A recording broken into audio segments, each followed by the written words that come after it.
So those of you who watched my previous video, so, about 3 of you, give or take, may remember last week that I said I was going to cover the Energy Commander deck for Aether Drift, and this video is where I'm going to do it. It's going to be, well, a lot, because to be quite honest, now that I'm aware of the reasons Energy wasn't in the set and seeing how some people react to seeing Energy show up, I'm convinced the mechanic is, to some degree, basically ruined and will never be perceived as the good, fun thing that it used to be perceived as again. I'm going to start with just an overview of the mechanic as a whole and why it was good. Energy is a type of counter you put on a player that exists primarily as a resource system outside of mana. Even though in reality it's a parasitic mechanic, it doesn't really interact with the majority of the game, it's a well-designed one that typically has most of its cards function, even if you don't play anything else with energy. So really just becomes a parasitic element that lands on some non-parasitic cards. And it has a ton of potential just plain being a secondary resource system in a set that might want it. Like, for example, if a racing set wanted to represent fuel without just giving everything kicker. And that is part of the reason that it was actually perfect for Aether Drift. It's part of the reason I predicted it to be printed in Aether Drift. Would have actually predicted that even if I didn't already know there was a commander deck called Living Energy. And technically speaking, the wild thing here is that I was absolutely right. My designer brain said this is the mechanic that filled the role that they wanted, and the designers fucking agreed with that, but apparently, it didn't play well in the set because of too many, and this is a quote from the article, tricky mechanics. I'm sorry, but that's bullshit. And the mechanic they replaced energy with, exhaust, is pretty much all the evidence I need. The design philosophy that serves their reasoning here is how many things need to be tracked over multiple terms, which should be limited with the context of a particular set. And start your engines and energy are both mechanics that track numbers on a permanent basis. So that would make sense. If not for the fact that they replaced energy with something you can only use once as long as the card is on the field, and the same article pointed out that most of these abilities put a counter on a creature to make tracking if the ability had been used or not simpler, as though you didn't put a ton of other cards in the set that can add those counters onto creatures. So what's easier to track then? A very common type of counter that you're already throwing all over the place? Or a counter that specifically goes on a player that doesn't have other applications. But I guess you can't have two of those, right? Which honestly is an indictment on start your engines more than even of exhaust, because it's the dumber mechanic.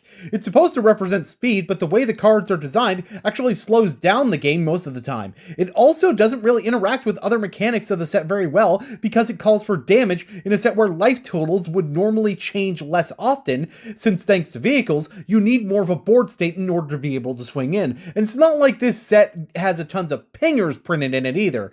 I mentioned the potential of gaining speed being linked to cycling in some way, making it interact with what you already want to do in this set. That would work. But now that we're talking about energy, I can talk about how to solve the problem you were having way better than the way that you were doing it now. See, part of the reason exhaust happened is because the initial fix of energy was to spend big amounts all at once rather than only a little bit, but then realized they didn't need energy for that. Well, if you're not putting low damage pings in the set to facilitate getting max speed easier, why not make speed an energy mechanic? For one, it gives a way of using energy that's mechanically different from other ways it was used before. You can have cards that care about how much energy you have instead of how much you're spending, meaning you're out to stockpile your energy rather than use it, and introduce more cards that take energy from your opponent to make energy feel different from what it was doing previously, while still adding to its prior incarnation. This is just mostly off-the-cuff means of solving this problem, by the way, but you can see the point that the mechanic WotC chose to cut, I strongly feel, was the wrong cut to make. But hey, at the very least, they gave energy a commander precon, which falls into what I predicted to be the chief colors of its draft archetype: red, green, and blue. Now, it's not like this is the first time energy has come back, and I'll talk about that history in a moment, but the theory is that going into a different third color from before would actually give it a little bit more freshness in terms of the way that it's used. But does it, though? I'm going to talk about both of the face commanders and compare them to the Fallout and MH3 commanders a bit, because it's relevant to why you would want to pick these commanders over the ones with white in their costs. Saheeli Radiant Creator is the face commander, 4 for a 4/4, and you get an energy whenever you cast an artifact or artificer spell, artificer being the creature type, and at the beginning of the combat you make a token copy of permanent you control, but it's a 5/5 and dies at the end of the turn. So you re-trigger and enter the battlefield, and you have another attacker basically. In a way, it's kind of like a combination of Dr. Madison Lee and Satya Aetherflux Genius. It has the energy generation of Madison Lee without being as much of a sink, and the copying of Satya without the permanence. There's a few applications I can see being fun to work around that change with Saheeli, other than just running different creatures based on color identity, so it's not the worst design in the world, but I feel it would be a little too iterative for being printed so soon after the ones from last year, if not for the color change. The alternate commander for this is Pia Nalaar, Chief Mechanic.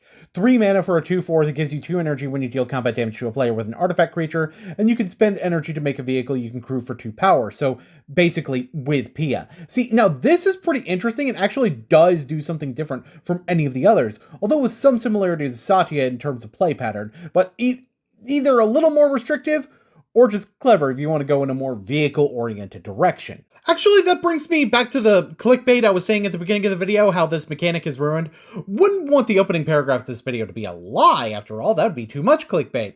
See, you may notice a pattern that almost every one of the commanders focuses on artifacts in conjunction with energy, with 2 big exceptions. One I've already shown, and another I haven't, which I'll be talking about in more detail on where I'm going with this.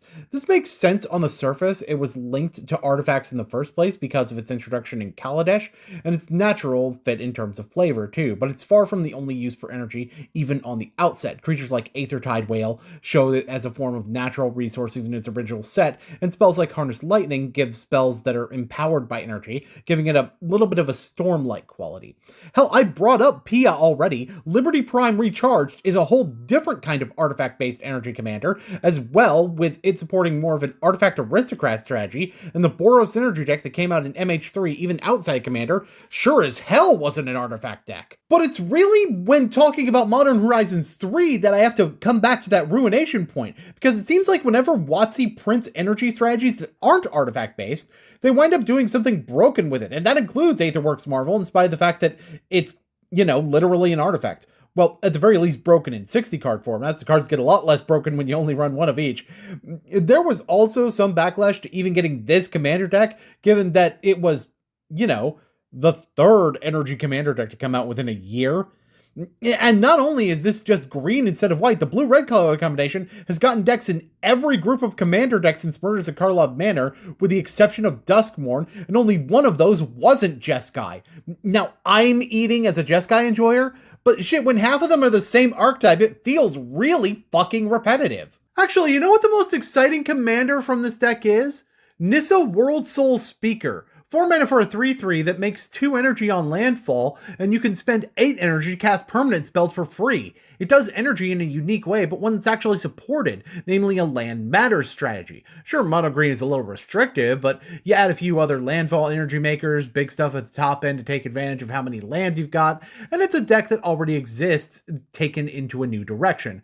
Oh, and you're also not using the same blue-red cards that every other energy deck has. Seriously, you're not convincing me the only reason Whirler Virtuoso wasn't in the Fallout Energy Precon was just because of the lack of Vidalcan in the Capital Wasteland. And it's not like energy has to be this stale, repetitive thing. It could be fixed. They could release a set that does something creative with it, that doesn't break Modern, in like black-green to make it feel fresh. Hell, they did black and green energy cards in Modern Horizons 3, and they were good cards. Problem being, there's kind of a stink on the mechanic now. People hate it because of a combination of overexposure to it and things they've done with the mechanic that make it look bad. And they totally can fix the perception and do cool things. But why would you do that when you can just have a mechanic that lives fast and dies young? Anyway, feel free to tell me how energy is your favorite Pokemon card type, and/or how incredibly wrong about energy I am and how it's stinky and was always bad in the comments. I'm still on my phone for the moment. Hopefully this will be the last video I release from my phone, although it may not be. It just depends on how things go. And hey, you know what? If people really want me to, I could remaster this video when I get the new computer. Again, it should hopefully be next week that I'll be making videos on the computer again. If not, I do have one more that it makes perfect sense to release off of the phone. So, I hope you guys enjoyed it. And until next time, this is your friendly neighborhood Boonslayer, signing out.